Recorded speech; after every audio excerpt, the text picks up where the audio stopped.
Bom dia, estamos começando o nosso Na Hora do Café, nessa manhã do dia 14, a gente sempre dá uma olhadinha aqui, porque às vezes escapa o dia no qual a gente está.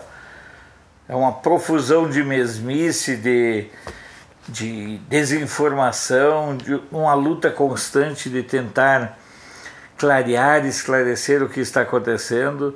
Enquanto isso, um grupo muito grande lutando contra o Brasil, coisas vergonhosas, assustadoras acontecem.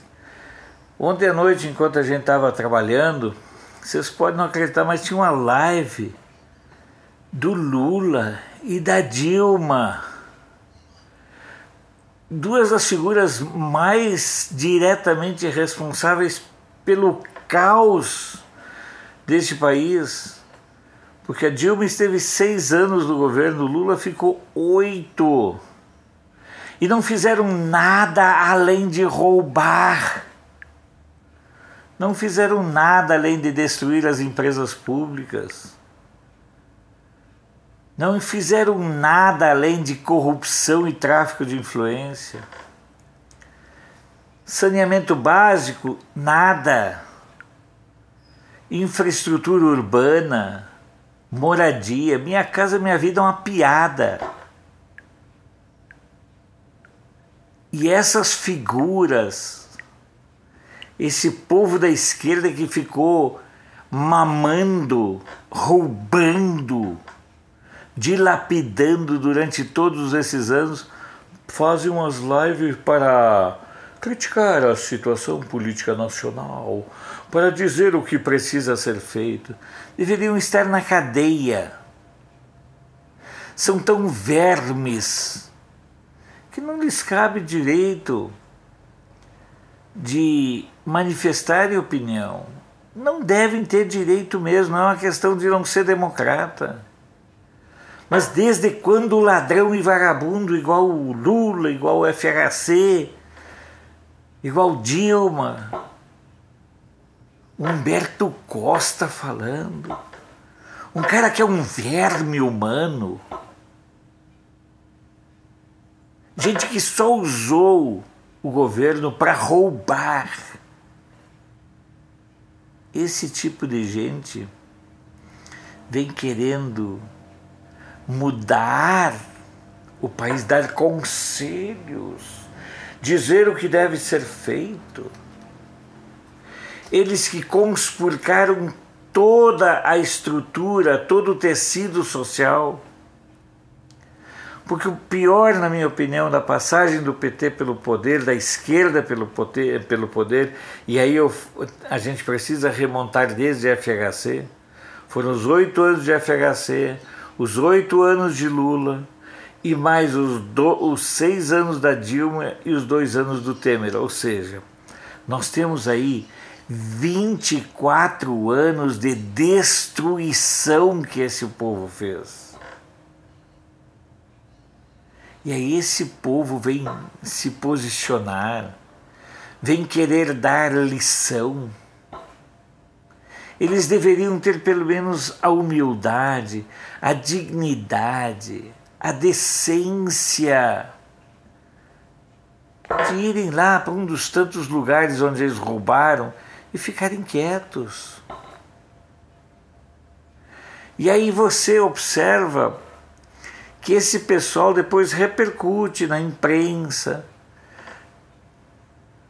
O que foi que eles fizeram com o dinheiro? Aqui em Brasília teve um asno que construiu um ginásio por 1,7 bilhão. Imagina a infraestrutura que isso poderia ter sido feita.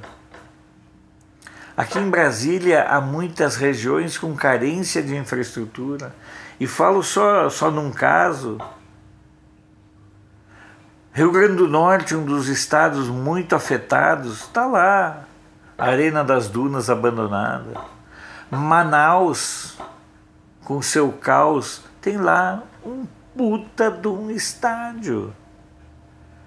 Mas para conseguir leitos de hospital tem que fazer mutreta e maracutaia. E isso vai se repetindo de norte a sul. Isso sim é reflexo, é herança, é marca da passagem destes vermes pelo poder. E aí eles vêm para a mídia, aí eles vão para a live, dizer o que deve ser feito. Celso, eu volto a dizer, são pessoas que deveriam estar na cadeia. E isso sendo bonzinho. Infelizmente, o brasileiro muitas vezes tem memória curta. E a gente corre o risco de algumas pessoas acharem que figuras assim mereçam algo além da repulsa e da execração pública. É de tirar o ânimo, é de tirar a esperança de qualquer pessoa quando você observa pessoas desse tipo abrindo a boca apenas para falar porcaria.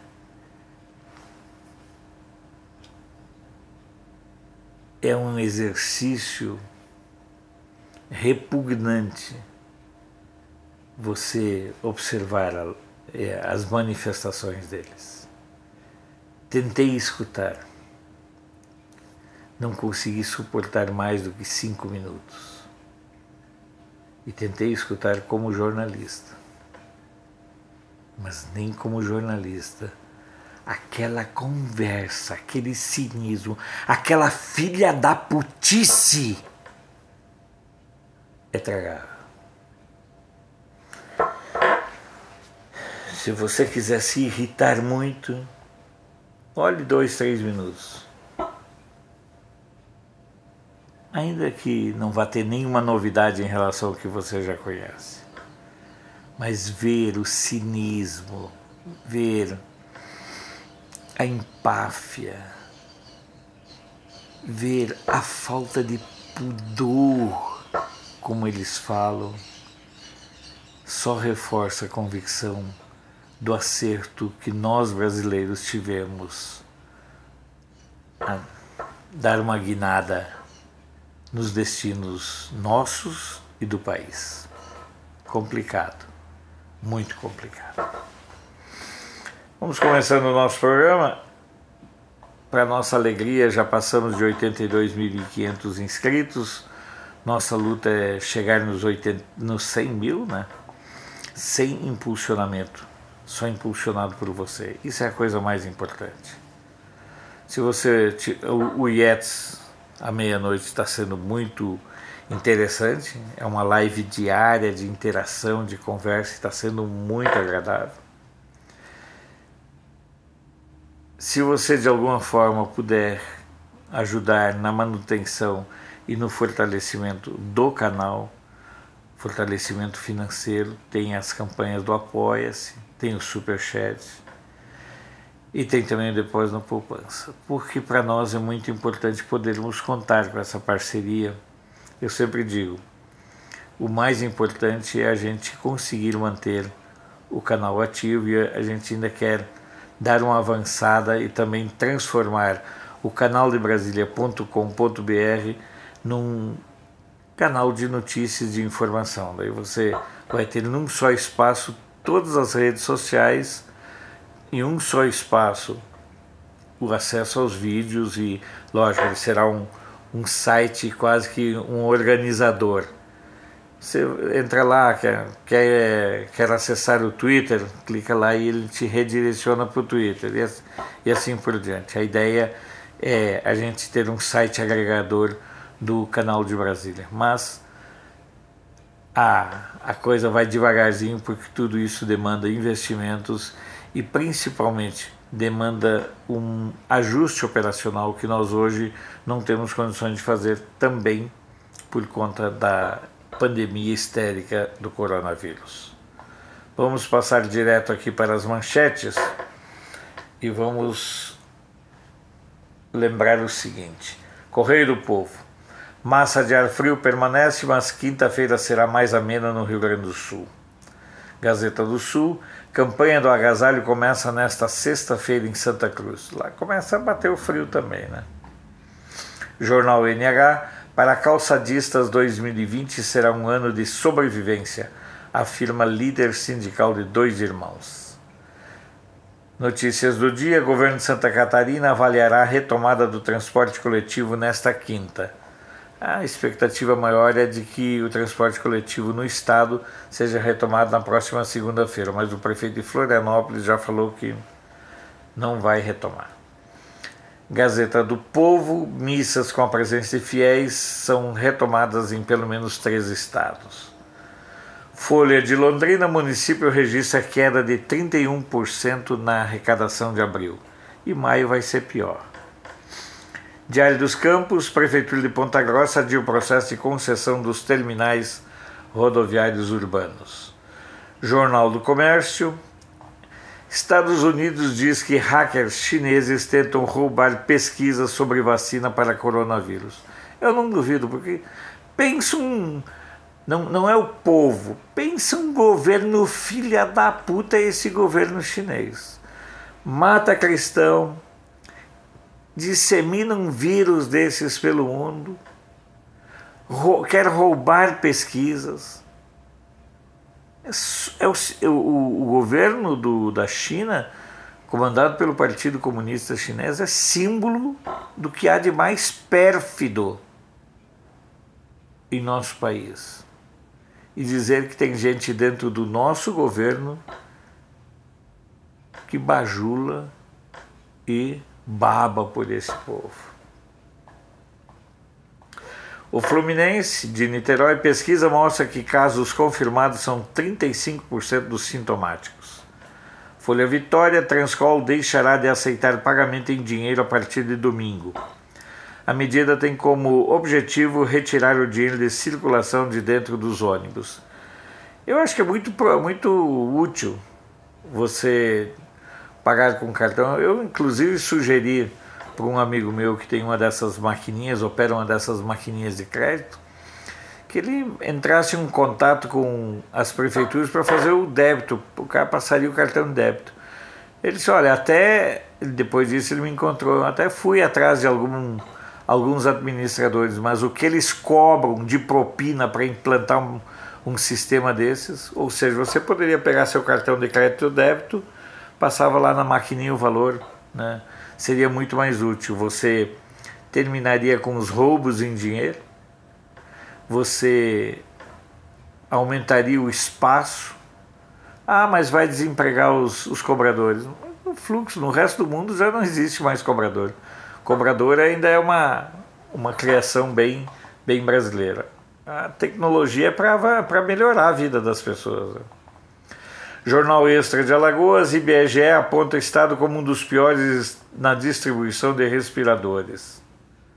Só não vai comprar respirador daquele ex-assessor do Arruda, suplente do Isalci, né, do senador Isalci.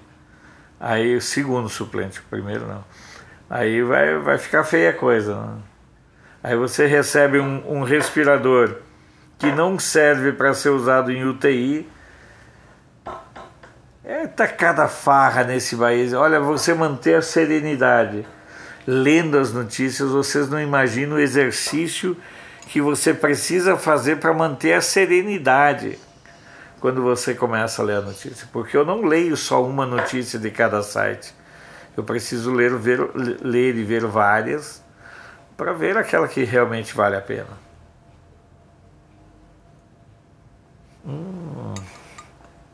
E aí precisa de um café desses para revigorar mesmo, né?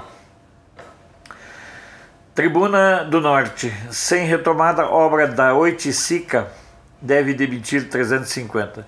A Oiticica é uma obra de uma barragem de contenção para a formação de um reservatório de água. Correio da Paraíba. Serviços caem 5,6% em março na Paraíba, pior resultado desde julho. O Liberal de Belém, organizadores não descartam Sírio virtual em 2020. Aí agora sim, já tem sexo virtual, tá tudo virtual, né? A única coisa tem governador virtual, certo?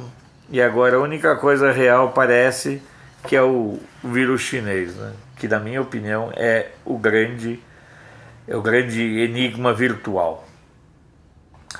A região de Itabuna aumenta o número de curados do Covid na Bahia. A Bahia chegou a 1.790 pacientes curados do coronavírus contra 236 óbitos. Existem ainda 4.521 pessoas monitoradas pela vigilância epidemiológica com sintomas da Covid-19. Os casos confirmados ocorreram em 183 municípios. Em Salvador, 69,71%, e no interior em Ipuá, Uruaçu, Ilhéus e Itabuna. Tribuna da Bahia: após fortes chuvas, barragem de rio transborda e inunda casas na periferia de Salvador. Cruzeiro do Sul, de Sorocaba: saúde tem 13 servidores residentes na cidade com coronavírus. A Tribuna de Santos, aquilo que eu falei, a questão da tecnologia: pandemia enseja avanço da tecnologia na área portuária. Os portos brasileiros são verdadeiros feudos de cartelismo, né? de grupos que dominam eles, né? Por isso que o porto brasileiro é um dos com operação mais cara, porque é um dos que tem menos incidência tecnológica. Correio Popular de Campinas: prefeitura altera decreto de funcionamento. Cada dia é uma coisa. Esse aí é do PSB, esse Jonas, né? Então cada dia ele propõe uma coisa diferente. Pobre dos moradores dessa cidade. Diário do Nordeste: STF julga hoje pedido de suspensão de prazos eleitorais. Essa é inclusive, tem gente esperando a suspensão dos prazos para que talvez Moro seja candidato a prefeito de São Paulo. Não se admire se isso acontecer. Tá?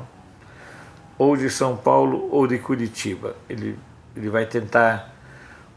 Algumas pessoas me passaram essa informação. Ele está esperando a definição desse julgamento aí do STF, porque aí ele teria prazo para se cadastrar de novo, se filiar a um partido. Campo Grande News: juiz é acusado de transformar vara de sucessões em balcão de negócios. Esse é um caso que vem se arrastando há bastante tempo, e no momento esse juiz está gozando de suas justas e merecidas férias. Não férias, né? Porque é mais ou menos isso, né? Ele foi aposentado com proventos proporcionais. Juiz não é demitido. É um dos absurdos, né? Atual Amazonas: Tribunal de Contas do Estado recomenda afastamento da secretária de Saúde do Amazonas, Simone Papais. Adivinha por causa de quê? Compra de respiradores. A farra tá grande, meu amigo. A farra tá grande, minha amiga. Olha, vai ser do tamanho mais ou menos daquele escândalo lá do Banestado, que o Moro não teve coragem de botar os caras do PSDB na cadeia. Mais ou menos aquele tamanho. Que aquele escândalo é maior, inclusive, do que o escândalo do mensalão do PT. E ainda teve aquela outra operação Satyagraha, que foi também abortada pelo STF. Né? O STF não pense que o STF é de hoje que ele legisla contra o Brasil e contra os brasileiros. Se você puxar a capivara do STF, você verá o quanto de malefício essa corte já causou ao Brasil. O estado do Maranhão: taxa de letalidade por coronavírus começa a ter queda no Maranhão. Um dia eu vou tentar entender como é que eles calculam essa taxa de letalidade. Estado de Minas: Bolsonaro destaca: quem não quiser trabalhar que fique em casa. Isso foi um recado direto para os petistas. Petista é assim, né? Não gosta de trabalhar e usa qualquer subterfúgio, qualquer artimanha para não trabalhar. Diário do Rio Doce: Secretaria Municipal de Saúde realiza interdição cautelar em igreja evangélica de Valadares. A igreja estava tendo vários casos aí de coronavírus, né? Tribuna de Minas, drive-thru, Gente Solidária começa nesta quinta-feira. Iniciativa organizada pelo projeto social Gente em Primeiro Lugar irá arrecadar donativos para a população vulnerável. Eu não tenho nenhum jornal do Piauí, mas foi no Piauí que cortaram a bebida alcoólica. E depois os fundamentalistas são os evangélicos, né? Depois os fundamentalistas são os cristãos. Depois os fundamentalistas são os de direita. Folha da Manhã de Passos: 60% das denúncias feitas à Brigada Anti-Covid são falsas.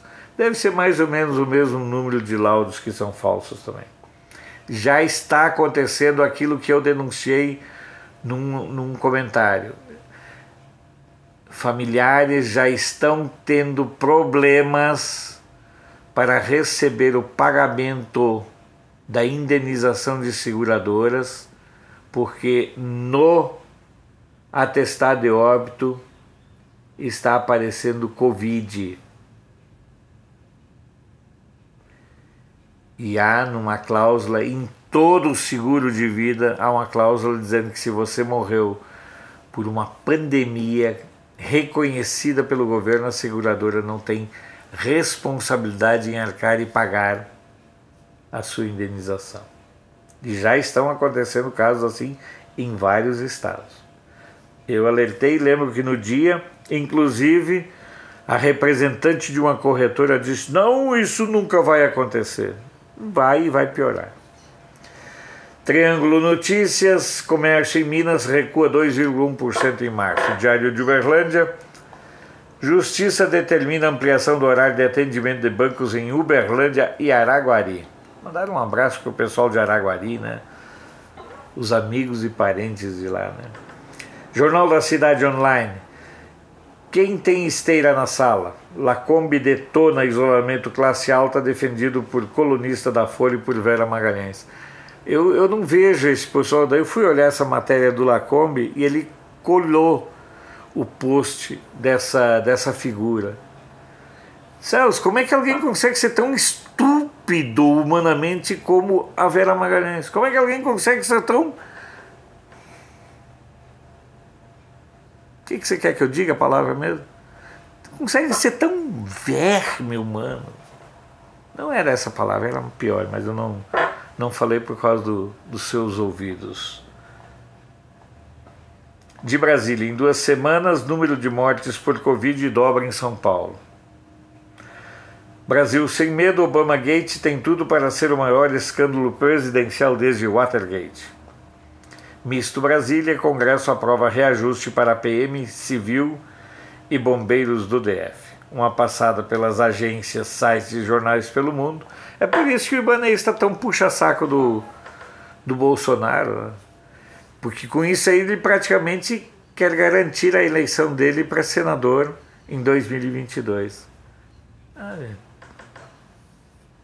El País de Montevidéu: moradores de cidades que fazem fronteira com o Brasil farão testes para Covid-19.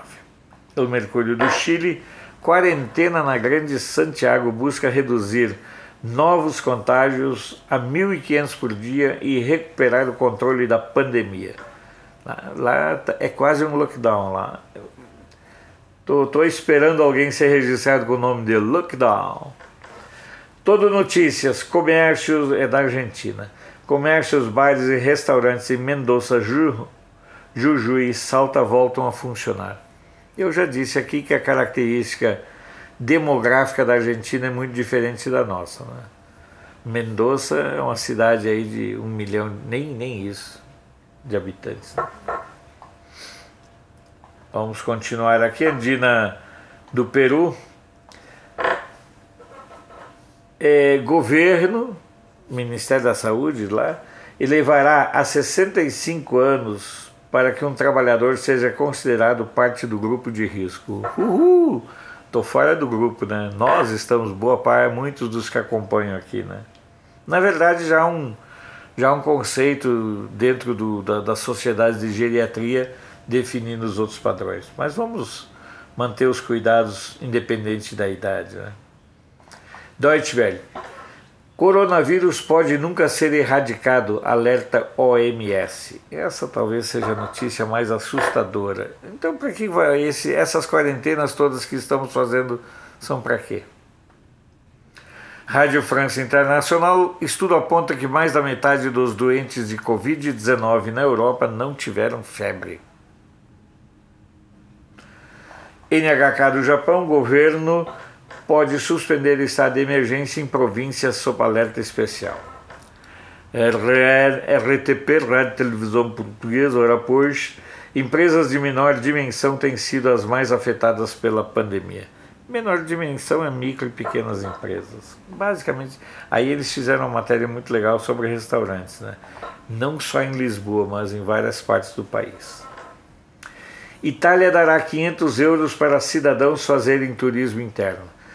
Ah, se o Brasil tivesse um ministro do turismo esperto, já estaria elaborando um grande plano de turismo interno, porque se o Brasil antes da pandemia patinava com 4, 5, 6 milhões de turistas vindo do exterior, depois dessa pandemia isso aí deve baixar para 2 milhões no máximo. Então tem que fortalecer o turismo interno, algum mecanismo de apoio.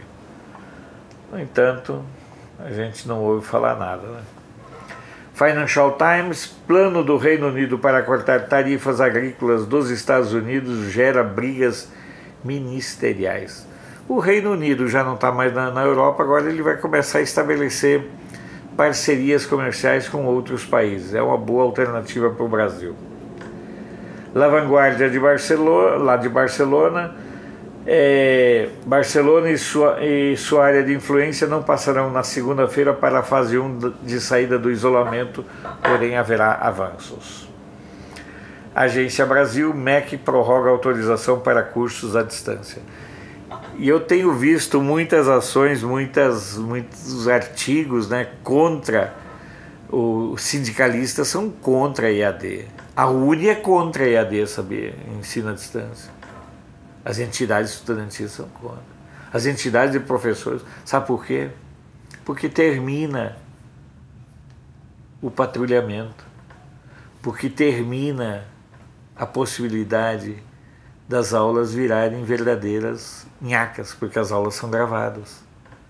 Termina o poder do professor, o poder da entidade estudantil sobre os alunos. Esse é um tema que eu pretendo conversar logo com Abraham Weintraub, para a gente falar. EAD é o que vai acabar com a balbúrdia, a tirania do método e da destruição cultural que Paulo Freire e o gramscianismo impôs no Brasil. EAD é o grande trunfo pela liberação das universidades das mãos desses pilantras que se apropriaram de tudo. Para finalizar, eu vou tomar um café, que sempre é bom. Eu já falei várias vezes e vou repetir, quando eu faço o noticiário eu não leio apenas aquelas notícias que estão em evidência, mas eu sempre procuro ler um pouco mais, né, de notícias, por isso que acaba sendo um processo mais longo. E no La Vanguardia de Barcelona tinha uma notícia do Brasil que era o seguinte: vídeo de reunião do Conselho de Ministros é a próxima ameaça contra Bolsonaro. E é sobre essa questão das ameaças que eu fico nesse momento conversando com vocês. Há uma necessidade permanente do gabinete do ódio, e eu estruturei, o gabinete do ódio existe, já falei ontem e vou reiterar, o gabinete do ódio existe, ele é real, ele é composto por STF, Congresso Nacional e mídia. Esse é o tripé do ódio, é o verdadeiro gabinete do ódio, e eles trabalham de forma coordenada, tanto assim que o Estadão, que levou aquela chapuletada no pé da cara, ontem, Agência Estado divulgou um conteúdo, foi publicado inclusive no Correio do Povo e em outros lugares, questionando aspectos dos exames do Bolsonaro. Eu falei isso também no vídeo. E é aí que eu falo do fato assustador da Agência Brasil não ter dado uma linha sobre a questão dos laudos do Bolsonaro. Quem é que é o imbecil que comanda a agência, a EBC? Eu queria saber. Dizem que é um general. Mas deve ser. Deve saber tanto de comunicação quanto eu sei de fissão, de física quântica. Porque falta comando, falta alguém para botar ordem naquela porcaria de estrutura que funciona sem nenhuma coordenação com o governo brasileiro. Não saiu uma linha. E o grande fato do dia ou dos últimos dias foi exatamente a divulgação dos exames do Bolsonaro, confirmando que deu negativo. Mas a agência Estado divulgou uma matéria longa questionando que faltaram dados no paciente 5 e tudo mais.